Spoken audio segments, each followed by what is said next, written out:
Welcome back to We Move Through Stormy Weather, a Phish podcast where we compare and contrast songs and the evolution of their jamming styles throughout the band's career. My name is Ryan Storm, and today I am joined by Steve Vickner, aka The Vic. Steve is a son, husband, girl, dad, music lover, and community organizer. His first show was Halloween 1994. His favorite show attended is 22803, and he co-hosts the podcast Tweezer Tonight with his good friend Dan. He also does listen to and enjoy other music that is not Phish. Steve, say hi. Hi. Thank you so much for being on today. Very excited to have you and talk some Phish. Yeah, thanks for having me, Ryan. I appreciate it. I've listened to the episodes that are out. I like them a lot, and I appreciate all the hustle and the effort you're putting out there. Thank you very much. I appreciate it. And I did mention in his bio that he does host a podcast called Tweezer Tonight. So what other song could he come on here and discuss than the infamous Tweezer? You know, the arguably, objectively best Phish song. I mean, wait, did you ask me what else we should discuss? No, this is, I'm introing that we're talking about Tweezer. Yeah. Well, I mean, it's the two-time now retired champion of the famous Weekend Wook Phish poll. bracket, yes. And I think that was the right decision to retire Absolutely. it. And Yem won, which is, probably how I would rank, the two songs in my mind. But they're two very different songs, and are both worthy of being in the rafters. Yeah, for me, Tweezer may not be my favorite song, but I think if somebody asks me what the best Phish song is, my answer would always be Tweezer. It's interesting because Tweezer obviously is not a whole heck of a lot of well, how do you define song? If we define song as lyrics and Right. a story and whatnot, but like, I don't know, there's lots of songs that don't have any lyrics whatsoever. For me, it's really just it's always a launch pad song. It always has been. The band has, and I think the most recent one was Page, who said, it's one of our favorites. It's an important song, and it really just kind of sets, you always have your standard basis of it, and then it sets the stage for whatever is going to happen. So, Absolutely. Yeah. Yeah, and we've each obviously pick our favorite versions. This will be one of the few episodes where the two versions that we discuss happen to be very well known and well talked about versions. I normally try to stay away from them, but for this episode, I couldn't. I'm sorry. So when you reached out, and I was like, well, I would love to be on. I want to do Tweezer. And actually, I don't think I've been on anybody else's podcast. So, Well, thank you for choosing mine to be the first one. Well, nobody else has asked me, so. Oh. Well, I can't help that. But, do you want me to say the version I picked, or? Yeah, absolutely. Yeah, Go ahead. so I said, I was like, well, I would love to do Tweezer, and the version that I would choose would be the one that I enjoy the most and have always enjoyed the most, which is 22803 Nassau Coliseum. But there are so many good Tweezers. So many, yeah. It's hard, actually, and I don't know if you saw it, but Mr. Miner did a Tweezer bracket. Yes.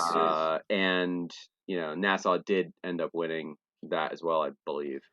That was before MSG 2019. Yeah, so it was good to see him back. He's certainly somebody who knows a lot about Phish and is a huge Tweezer fan. In fact, a quick story about that is Hartford 2013. I had just met him. We had hung out, and we actually saw Medeski at the Great American Music Hall or Theater in San Francisco. I was out there. And so after that, I recognize him. I see him he's always in the same place all the time, and he's always dancing. And Hartford, I saw him on the floor, and then at the end of the show, I see him again. He's like, "How about that big tweeze?" So that was a big one. That was actually my friend Jimmy's 150th, and that was a good choice to make the 3.5 hour trek up there. Yeah, nice. That's awesome. And I mean, speaking of just Tweezer in general and how there are so many good versions, I think you can very easily track the band's progression just in general by looking at a version of Tweezer from that time period. And there was a great episode of Helping Friendly podcast, I think from a couple of years ago, which everyone should go check out. It's called Tweezer's So Cold, which was the original name of the song in 1990 when they Hmm. wrote it.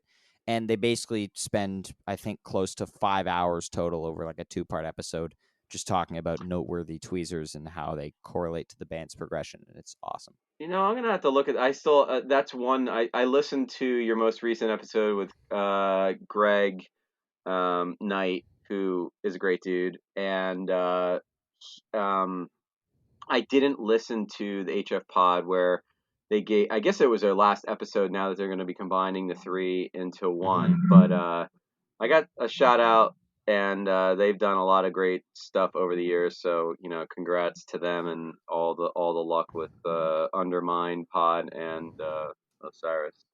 Yeah, and I mean, speaking of other guests on my podcast, it will be out by the time this one is out. But I had Matt Kalinsky on a couple episodes ago, and he told me to say hi to you for him. There was a story I was supposed to ask about, but I forget what it was. Oh boy.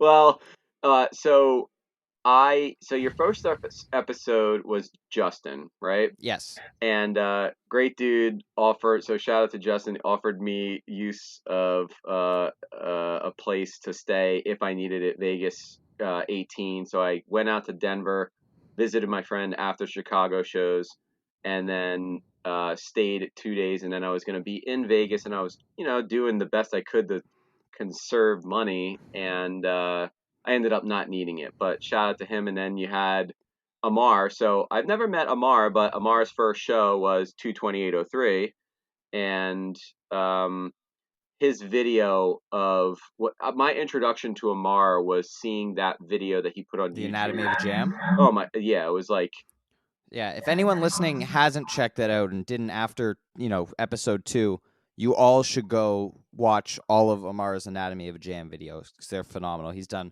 the Hampton Hallies, the Went Gin, the Nassau Tweezer. Crazy.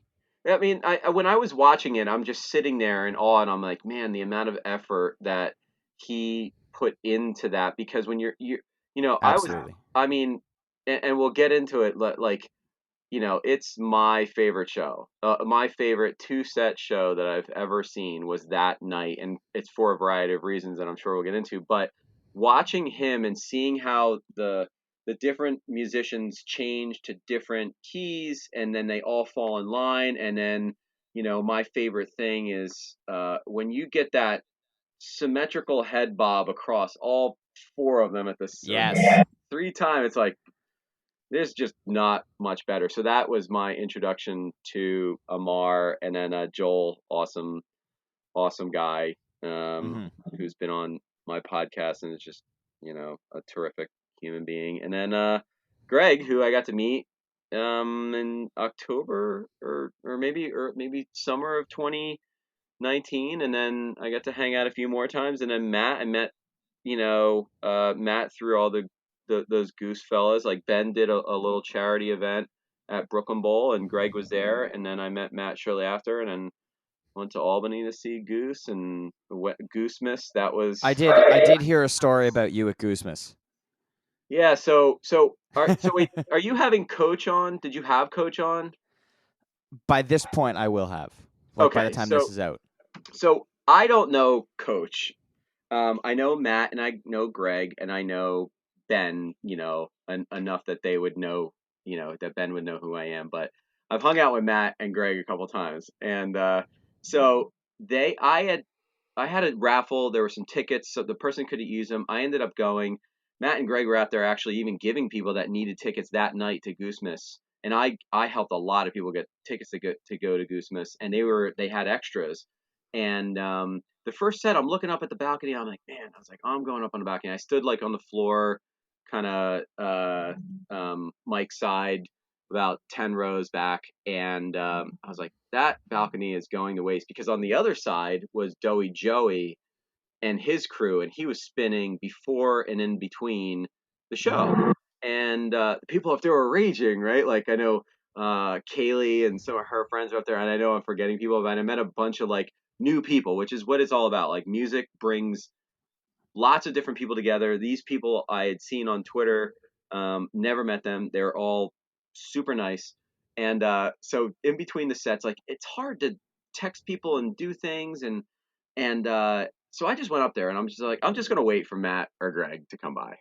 And sure enough, earlier that day or the day before, I was talking to my friend Jimmy, who's out in Denver. And when Goose was playing there, he's out back, and he starts, a conversation with a coach. And I was like, and he's like, this guy was a Rangers fan, and we were talking.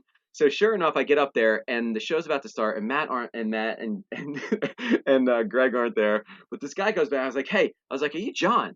He's like, yeah. I was like, hey, you met my friend Jimmy out there. Greg and Matt said it would be cool if I came into the balcony, which they did, and but they weren't there. And I was like, listen, Dan, I promise I'll be good, right? So he's like, yeah, come in, right? So I had the whole lower part of the balcony, because there was like 3 different levels. I had the whole lower part of the balcony, and then I look over there. I see Matt and Greg. I was like, guys, come down there. Like, no, you stay down there and do your thing. So it was a great time, and I feel like I did the best I could for that balcony. That's awesome. Okay, so let's dive into these versions of Tweezers. All right. Let's talk about your 22803 pick. Take me through some of your favorite moments. Why is this your favorite Tweezer of all time?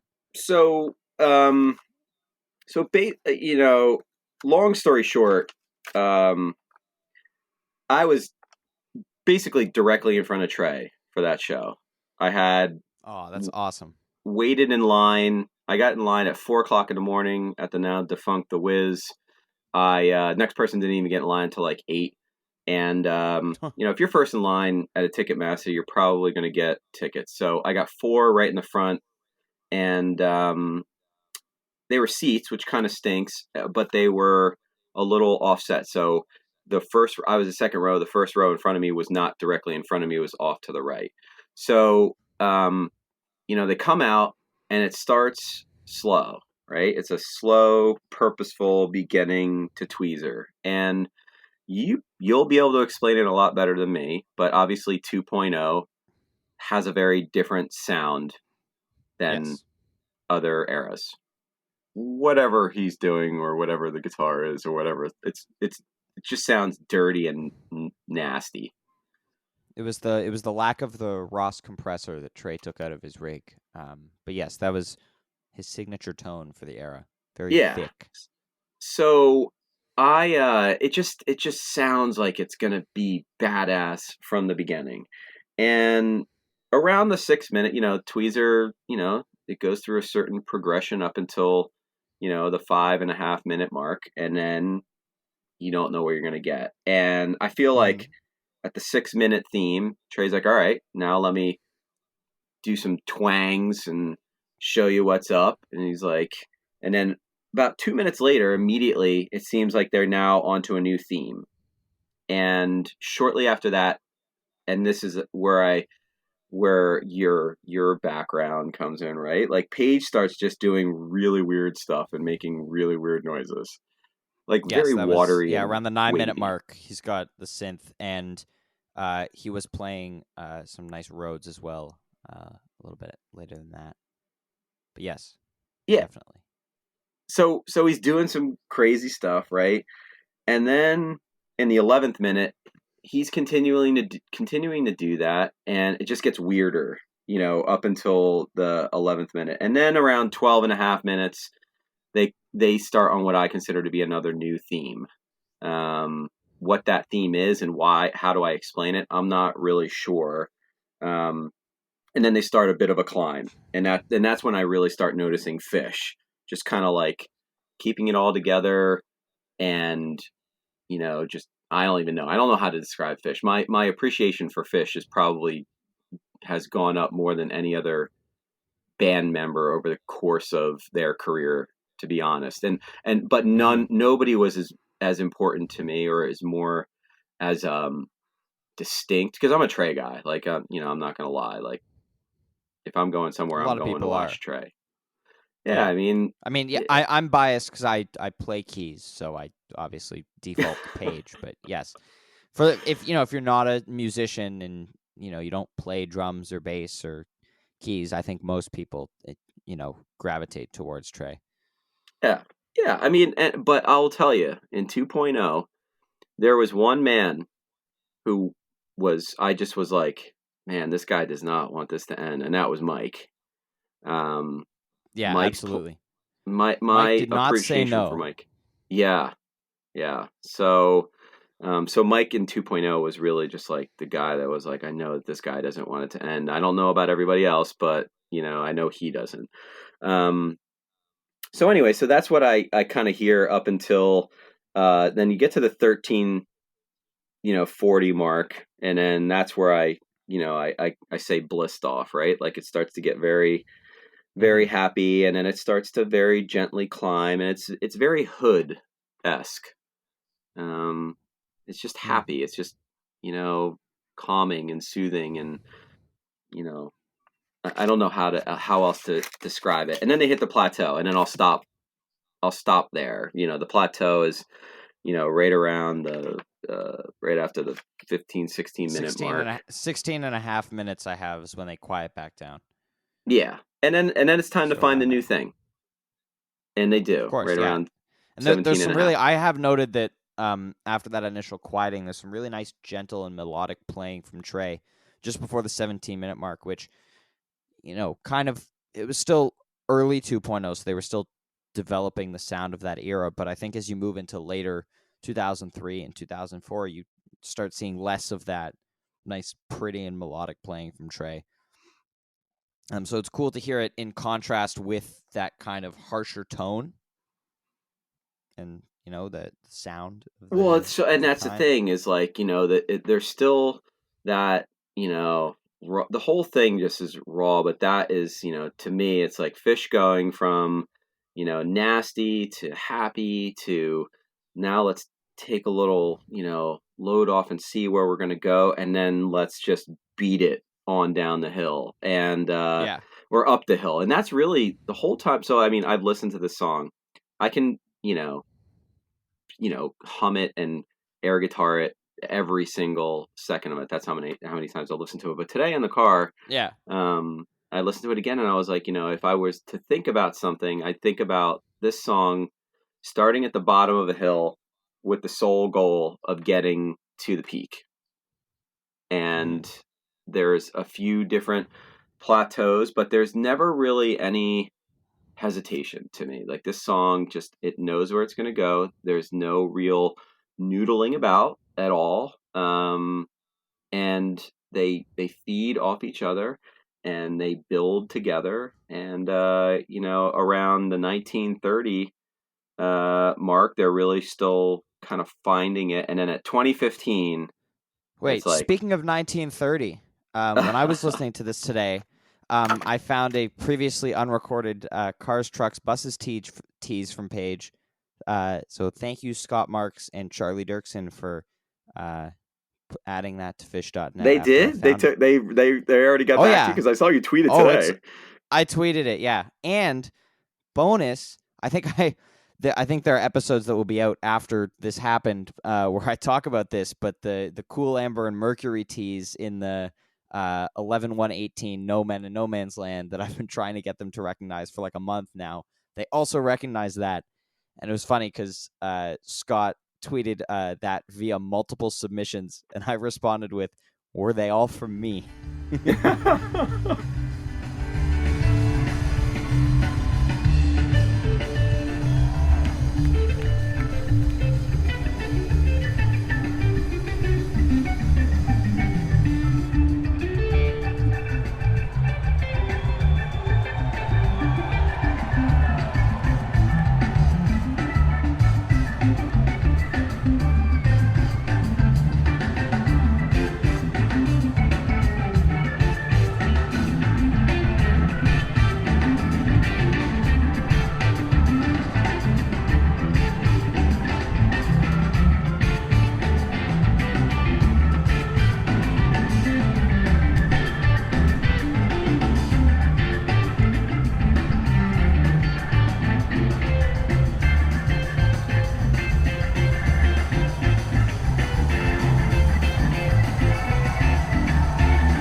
Well, so I don't put in things I hear anymore because I've learned that what I'm hearing is very rarely ever a tease. It's just like kind of like notes within it. But so Ryan, tells me, hey, there's a Cars, Trucks, and Buses tease. I was like, oh, I'm gonna listen for it, and then he told me where it was, and I still didn't listen for it while I was in there. So I didn't hear it, but I have the timing, and I'll have to listen to it. And I wonder if he I plays like a have couple heard it. seconds of the. He plays a couple seconds of the ba bum bum bum on the organ.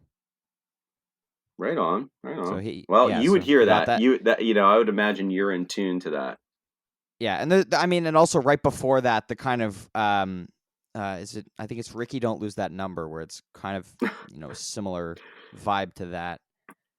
Well, so before we go on, so let me ask you a question. Are you almost always focused on Paige more than others?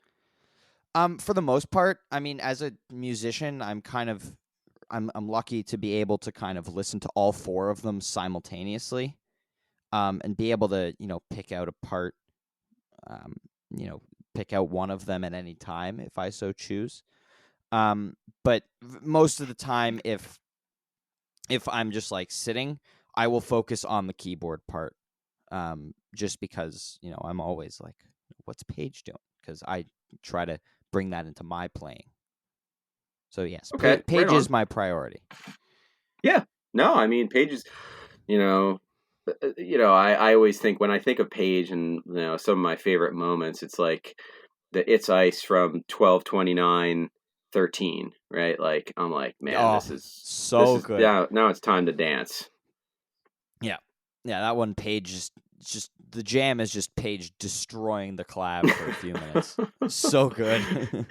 It's like there are moments when you're at a show and either you realize it or you just look at each other and then you're just like, Jesus, what are these guys doing? What is It's like happening? Yeah. it's like seriously, there's many times where I just stop and I don't, talk about anything or think about anything. And there's a moment in the tweets that we get to with yours, but like, I'll just finish this off since it's, this is not my forte, as I'm sure everybody knows. Like I Yeah. know what I enjoy coming into my ears. And, but like at 2015, they're ready to now go, at 2022, I consider them at the top of the peak. It's a dance party up top, and then at 24 minutes, it's like, okay, that took a lot. Let's just like relax. And then you have this like 3 minute outro where Yeah, like a my spacey outro. Yeah. I don't have notes on this show or that I looked at. Like I have a set list, but I didn't like put any like extra notes, probably because I was just like so close and everything was so good that night. But I have to imagine that a part of that outro was them yapping to each other and trying to figure out what they're gonna do next. Yeah, and I think And it was my also an early development of what would become the the 2.0 sound, like that droning spacey jam. Yeah, yeah. And my You friend Jimmy, start who's seeing a lot of that later in the year. well, he was next to me and he was like Soul Shakedown, and that's what they wanted. I was like, you got to be kidding me, dude. That's really impressive.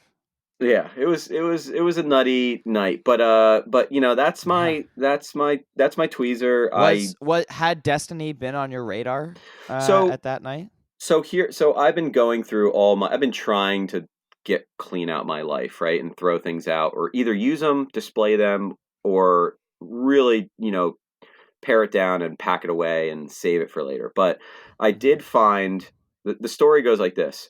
I went to the MTA store that day. I worked in Midtown. I went to the MTA store. I bought a D Train shirt, a black shirt with an orange circle as the D Train. And there were so many songs that began with the letter D that Yeah. I had not heard. Demand, Doglog, Dinner and a Movie, Destiny, like I don't know what else, but like those four were the ones that came to mind. I was like, Wait, really quick. I think this is the third consecutive episode where I'm saying this, but Phish should bust out Doglog. Thank you. I That is listened all. to Doglog today. It's a great song. Oh, it's a chase song too. Like to catch a Doglog, you're very lucky. But Yeah, they haven't played um, in 8.5 years. What was the So dog log I listened to today? Maybe it was Mirror in the Mirror in the Bathroom show. So that was Centrum 98. I put that mhm. one on because I wanted to hear a Mirror in the Bathroom. But Well, coincidentally, the episode before this one, we discussed the Weekapog from that show. Anyway, oh, right on. Yeah, continue. no, I didn't go to that run either. I went the year Everything before. connects. Yeah, Oh, you it saw the does. hour-long gym. I did. I did see that one, and I saw the long one at Star Lake 97, 98. um, which is now called Star Lake again. Woo! Yeah, That's they that's good got. news. I saw that the other day. Very Yeah, exciting. it's always good. Nobody Now wants to they see just it. got to do. Now they just got to do Deer Creek, Walnut Creek, Great Woods. Just bring them back. I mean, certainly Deer Creek. It's like, I mean, you're never going to call it anything other than those two things. Yeah, Like, Star nobody Lake is calls Star it the Lake. Ruoff Home Mortgage Music Center. No, definitely not. Um, but yeah, so I bought the shirt knowing how close I was, and I was like, I'm throwing it up on the stage, and I'm going to request that they play a song dedicated to the letter D. I don't throw it up on the stage. I think better. I was like, what if they kick me out or blah, blah, blah. So I don't do that. I found the piece of paper that I wrote that on. It was Yeah. white, it was yellow lined paper, and it's too embarrassing to read. But just know that I wrote on there. I was like, would you mind doing a D show, playing all these shows, or dot dot dot maybe Destiny? And so when those notes come out, like when I was cross country 97 doing Phish tour, I had a 91 tape. I had a tape. One of the fillers was Destiny from 91, and I listened to it over and over and over, and I became obsessed with the song, and pretty much knew it would be a long shot to hear it. So when they hit those first couple notes, I'm going nuts, like literally 2 feet away from the stage. And if you listen to the audience recording of that show after the Destiny is done, it's going to be hard to hear anything louder than that. People were like jaws to the ground. What just happened? Yeah. That's like that's kind of like me with Chalk Dust Reprise, except I didn't see the bust out. But like I think it was like around 2 years ago, just over 2 years ago when I heard the Moby Dick show for the first time, and I was like, Chalk Dust Reprise is hilarious. They need to bust it out. And I had been saying it since like Oh late yeah. 2018. I was like, needs to happen. Needs to happen. And then when they sound checked it, um in Providence last fall, I started freaking out. Like when somebody on Twitter was like, they sound checked Chalk Dust Reprise. I was like, they sound checked it? What? And so I was like waiting all tour. And then like when they played Chalk Dust at the Met and there wasn't like a video webcast, I Yeah. was really scared they were going to play it that night. And I wasn't going to be able to watch Trey while he played it. And on the last night of Charleston, like in the encore, like when they started Isabella, I was like, oh, like maybe New Year's run. And as Isabella's ending, I think my webcast was like a minute behind or something, but I see a text from my dad that says, "Oh my God." And I knew at that moment that they started playing it. So, I tease my dad all the time that he ruined it for me. Did But did your dad go to that whole run? no, he wasn't there. He was also Oh. webcasting, but I was at university and he was at our house in Toronto. So, I wasn't there. We weren't watching it together. But I did spend the duration of the song still running around my apartment screaming. Oh, forget about it. It's great. I mean, some that's the great thing about the band is they throw these cool little things out there. When he did the chalk, when I tweeted about it, and then they went into the Chalk Dust Esh reprise on the Beacon Jams, Yeah. like minutes Heather later, I was like, McDougal you reprise. gotta be kidding me. Like it's so fishy. And Yeah. It's great.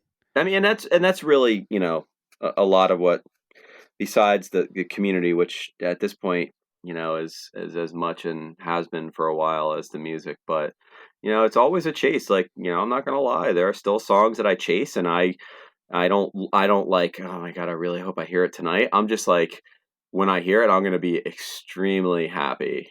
Yeah. So Yeah, that's one of the best things about this band, and the fact that they don't write set lists and they don't have like a 50-song rotation, like a lot of bands do, or like a small number. Like no song is off the table. You know, And that's we could, and that's why you got to I think, go and shout yeah, out to your dad. I want to give a shout out to your dad yes, who's doing good out there. Taking I saw the pictures of you as a kid. from my I first had show, that white yeah. and gray hat. I have I have kids almost your age, so he's doing good work. And I think Greg Yeah, mentioned he is. SPAC. That's when I took my two kids to their first 2 night run. We did the first 2 nights of SPAC 13, Nice. and Oh, they those were even great shows. sold cupcakes in a lot. Oh, that's awesome. Yeah. I have yet to become a lot vendor, but that's very cool.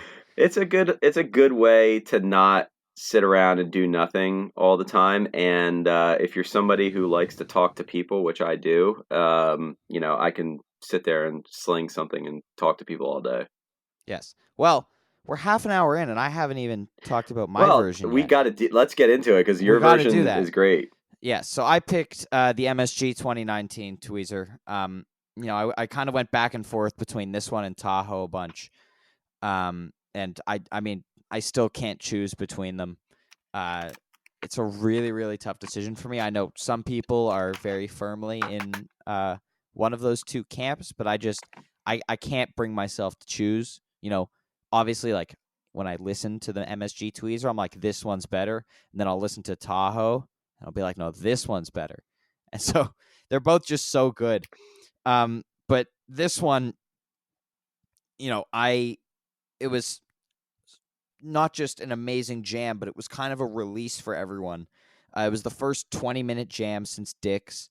People were there. I mean, coming off of the fall tour with the questionable set list calls and a pretty strong first 2 nights of the MSG run, and a very strong first set of this show.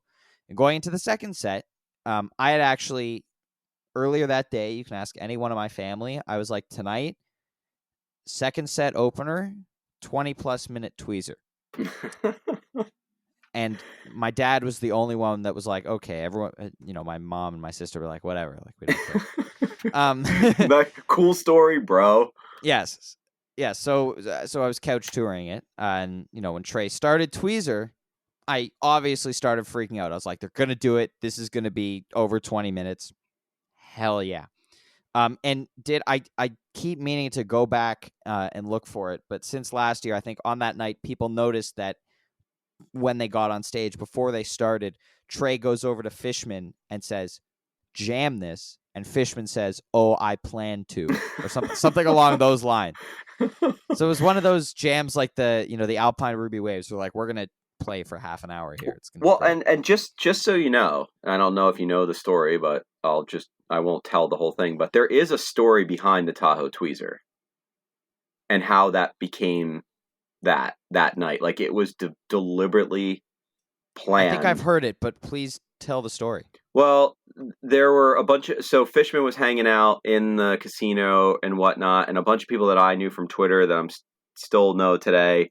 Were all hanging out with him. One person, starts yapping with him. He's like, "You guys haven't played a tweezer like the Mud Island tweezer in forever. Like, you need to go out there and do it." And kind of like John's like, "Yeah, all right." And so they started talking about it. And before, the set, they're like, "We want to go out there and play it for, 30+ minutes." And that's exactly what they did. But that happened after night one in the casino that they discussed That's it. awesome. That's awesome. Someone should go up to him next time and be like, "Hey, why don't you play Hallie's like Hampton 97 anymore? Why don't you play AC/DC Bag like Boise 99? Like get one of those going." It goes like this. Trey says it all the time. He's like, "We're the all request band, but we have to want to play the song that you're requesting." And Right. tweezers, you got a 1 in 3 shot for the most part. 1 in 4 that if you say I want to hear tweezer, they'll be like, "Yep, okay, cool." Yeah. That's pretty generally good. Anyway, let's talk about this jam Yeah. a little bit. I think not to discount the first 20 minutes of it, but similar to the Alpine Ruby Waves, the first 20 minutes, while amazing in its own right, pale in comparison to the last 15. I mean, it's very similar to what what we just talked about, which is there's a point where you hit that plateau in the 228. There's a point here, which I would consider to be the 18-minute mark, right? Like that's when from the 15-minute to the 18-minute mark, you're slowing down to an almost dead silent pause. And just so you know, so I was at both of these shows. I was standing directly under the center of the arena for this show, which is the the spot. If I'm going to be on the floor, I want to be middle, and I want to see all the lights. And but early in the around the 4.5, 4:45 mark, you hear the crowd give a rise. Oh yeah, the crowd is very excited about this tweezer because it's the second set opening tweezer at MSG. And well, it's also the lights. Kuroda doing his was? light stuff. So that's when people start yelling like that because nothing else was happening on stage. That's awesome. Yeah, I every time I listen to it and I hear the crowd, I'm like, And one thing to me also, until that 15-minute mark breakdown of this tweezer, the first 15 minutes sounds like a tweezer jam to me. It may go type 2, but it still sounds like a tweezer jam. Like, you can find the blueprinty, like, stay in the tweezer jam, then modulate to D, bliss jam, and so to me, it still sounds like it's coming out of a tweezer, something like the 62119 tweezer. It's 13 minutes and follows a very similar trajectory to the beginning of this jam, and I think there are a number of other ones in recent years that do. But to me, it doesn't. Again, not to discount this quote unquote tweezer jam that it's in, which is fantastic in its own right, but that stuff, as you mentioned, after the 18-minute mark is when it really gets going, when it really starts breaking some new and really, really amazing ground.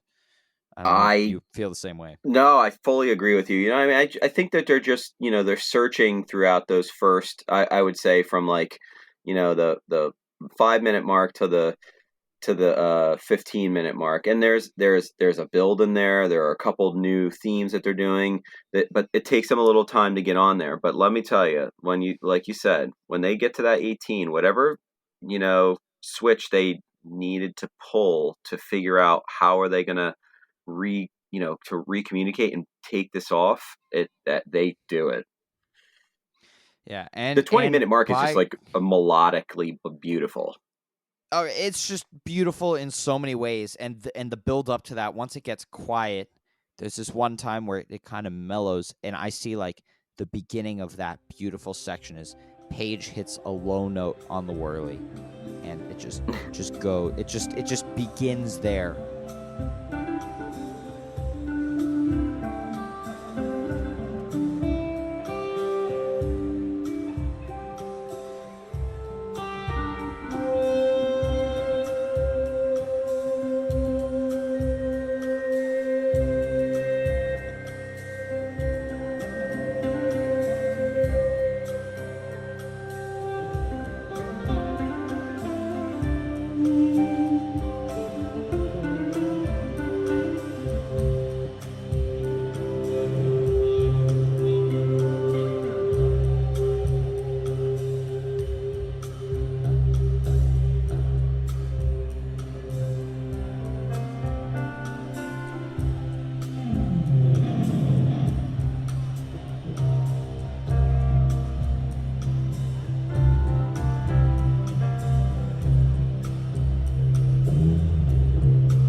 the way he uses the synth in that part is, in my mind, the culmination of him, learning his way around that Moog 1 throughout 2019. So he was new to his rig at the beginning of the year. And this, 12:30:19 Tweezer, that 20-minute mark section, is just him showing, like, I've mastered this thing. and it's so perfect to me. And in my notes, I have, I am crying, and then goosebumps. Oh. I still get goosebumps every single time I listen to it. I listen, man.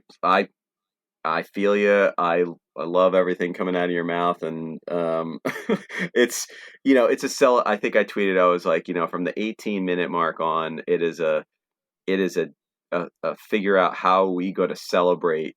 That everything is good. Like every it is such a celebration, and that's really, yeah. I don't know how to, but it just I've never. I don't remember the last time where they came to such a halt. And at that time, in the 18-minute mark, it was just blue lights, kind of very light, and then it would go up, I believe, up and down in the lights. And I'm there with my wife, and I was like, this is just. I think I just had my arm around her, from behind, around her, like, chest, and to her other shoulder, just looking around at what was happening.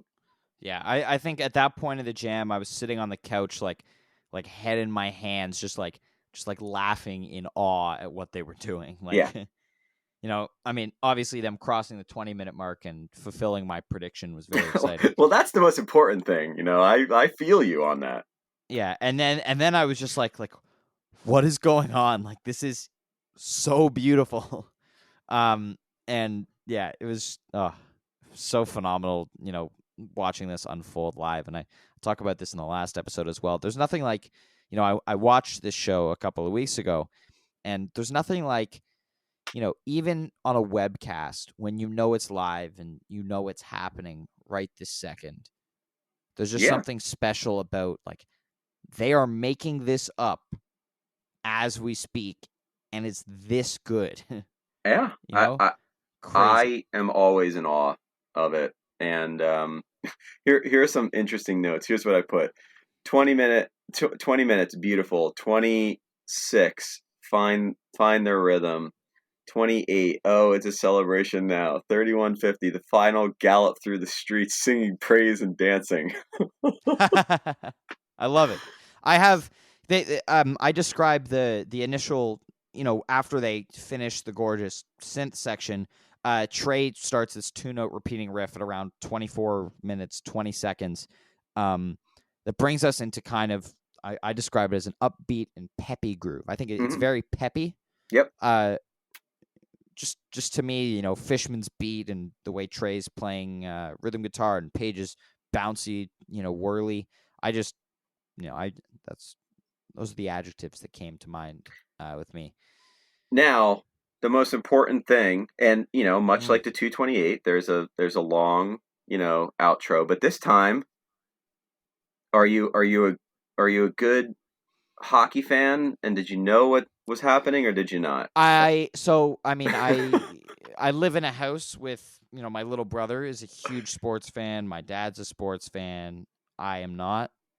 I'm a music guy. Yeah. But I recognized the Potvin Sucks theme as, I recognized it as something sports related. I didn't know if it was basketball. I didn't know if it was hockey. I didn't know what it was.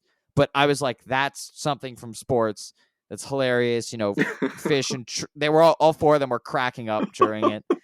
And I love the way they find it. And yeah, it was great. Yeah, totally. That's what I did, because I'm not a Rangers fan. I'm a Flyers fan. I've certainly been at a Rangers games, and but I don't know. I was like, well, this is something sports. I just couldn't put my finger on it. And yeah, I learned that it was Potvin Sucks from Twitter.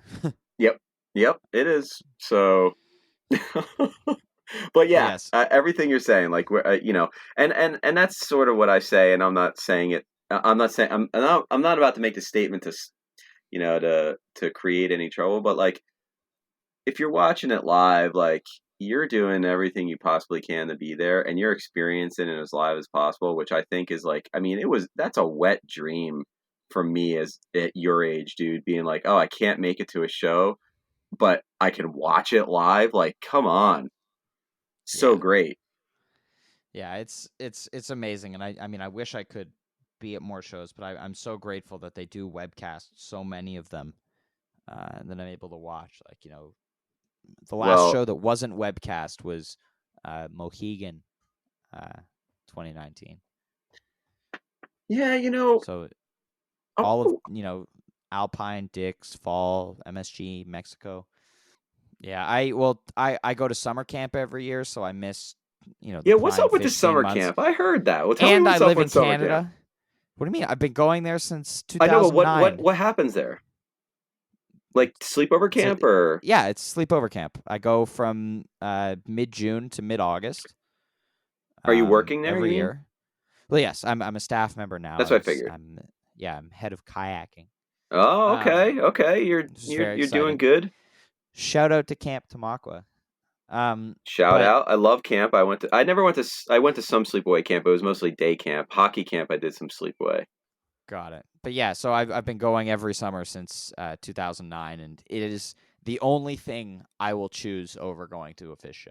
I listen, that's a good and healthy thing. Like I was actually just texting with my friend who is like, it's a shame I'll never be able to get to Dick's because it's my father's birthday and there's like, this everybody has things, right? And everybody should have, you Right, know, and sometimes they'll start summer tour in early June, and I'll be able to catch a show before I go to camp. Like my first show in 2012 was in late June.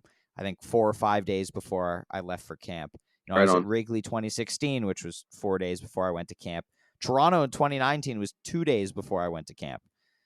So it's all about the Well, timing. here's what you need to do, Ryan. You need to finish your school, right?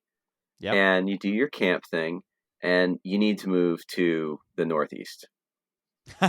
I know That that's that that seems to be the key. if you want to be a fish fan, like just think. Let me tell you something. I grew up in Trenton area, and Trenton is 35 minutes away from Philly. It's an hour and 15 from New York. It's 2.5 from Albany. It's 3.5 from Boston. It's 2.5 to Baltimore. It's 6 to him. But like there's Wow. just Okay. so. I mean, like growing up here I was going to call you spoiled for growing up in an age where you have instant access and video, which I would love, which is great. But like, talk about like, I knew I was spoiled, and I still didn't see as much as I wanted to. But like, that's really, it's hard, But now at least the runs, and I think as the community continues to age, which we do, you'll see these longer stints. Baker's dozen is there will definitely be something else similar to that soon. I definitely think there's going to be a long residency in Vegas at some point. The Dead eventually went to 4-6-4-6 shows because it's easier on the band, it's easier on the crew, it's easier on the families, and it's easier on Yeah. people to say, "Hey, I'll just go there for a 3-night run." Absolutely. And I mean, and you also see a difference in the bands playing, if they do 3 1-night stops in a row versus a 3-night run at a venue. Because, they get comfortable, they're settling in, and they're not coming off of travel. They're sleeping in the same bed for a couple of nights, Yeah, and which and improves their playing. and in between, some of these venues are close enough that they get to go home, and really that's why Right. MSG it is and always will be home court for them. Yeah. They are treated like absolute royalty. They are extremely comfortable. Chris Kuroda has the keys to the castle to do whatever he wants there because he runs the lights for the sports team. So, Yeah. Eat it, Billy Joel. it's for as different as it is from before they did the renovations where you could just walk around the whole thing. It's still the staff are super friendly. They make accommodations for the people. When they started doing the half price food, that was a big thing. They put the caps on water bottles. So the crew there are taken well care of, and they take good care of us. So Yes. And seeing a fish show at MSG is at the top of my bucket list. I need to. yeah. I need So to. you've been to Blossom, Toronto. Did I hear SPAC too? No, No. Blossom, Toronto, Wrigley, Rosemont, Rochester. Nice. So all Well, I stayed didn't even in go to. I Rosemont. haven't been to Rochester. 12, 11, 97 is one of the biggest regrets of the show I didn't go to. I was at the 10/22/13 show, so the bottom tier of fall 2013. Which So I mean, it was my second show. I still had a phenomenal time, but in the context of the rest of the tour, they're all But- good. They're all good, Ryan. Oh, I trust did a me, lot. I did a lot of fall I 13. loved that show. Oh, great tour. Yeah, I did Glens Falls, so that was the site of my first show. So that was like an immediate got to go to that, and that's a small, tiny little rink, and you're standing. I mean, when I stand at the back of MSG, I'm so in tune with that surroundings. There's really nothing else that matters around me. I'm there to preach at the altar of Phish, right? And I feel like I'm right next to the stage when I'm at the back of it. When you're at the back of a 6,000 person hockey rink and you're sitting at the back of the venue looking at the band, you're like, wow, I'm literally elbow to them. Yeah, that's awesome. And I mean, yeah, I don't care where I see them. I just want to see them. You'll get there. I mean, Hampton, you should definitely put that on a bucket Hampton, list. Vegas, all Gorge. of the outdoor summer sheds, except for Blossom's the only one I've been to. But what a beautiful place that place is. Absolutely. I mean, I was 12, so I don't remember it as vividly. I remember the music very vividly, but it is such a gorgeous venue, and I want to go to places like SPAC. I want to go to Merriweather, just because of the lore of those venues and the shows at those venues. And they're all great, and Merriweather's great because you can pretty much walk to hotels. Any place, Rosemont, the hotels in the parking lot. Yeah. I mean, we didn't stay at that one because I was with my mom, and my mom doesn't stay at the parking lot hotel with 10,000 other wooks. So we were at a hotel a 15-minute Uber away, but yes, it was still decently close. Well, I'll give they won't hear it, but I'll give a quick shout out to Brian and his son Finn, another young lad like yourself. They were not staying for the last night. They had a room. The place was sold out, and they graciously gave me their room. He's also a musician and a huge Ween fan. Oh, so that was a great Roses that run. Yeah, no, it's great. And I, live in New Hope, which is Ween country. So, yeah, it's always interesting seeing different people around town. Yeah, well, this has been so fantastic chatting with you, Steve. It's great to finally, sit down with you after interacting with you on Twitter for so long. I may have to do a second Tweezer episode at some point because there's just so much to unpack about this song that we didn't get to. I think if I do a quote unquote Tweezer reprise episode, I think I might do an under 15-minute version of Tweezer to talk about. Well, there's a good one from Orange Beach, Alabama, maybe 2014. It's short, sweet, and it pops. Well, I keep that one in mind. But this has been so awesome. Thank you so much for coming on. It was an absolute pleasure chatting with you. I hope you had a great time as well. I had a great time. I appreciate it. I want to let you know I see you out there. You're bubbling with enthusiasm, and it's good to see new fans, young fans, and spreading the good word. So keep doing good things, and if you ever need anything, you let me know, brother. Thank you so much. Appreciate it. Thank you to everybody for listening to this episode of We Move Through Stormy Weather. Hope you have a fantastic day, and we will see you next time.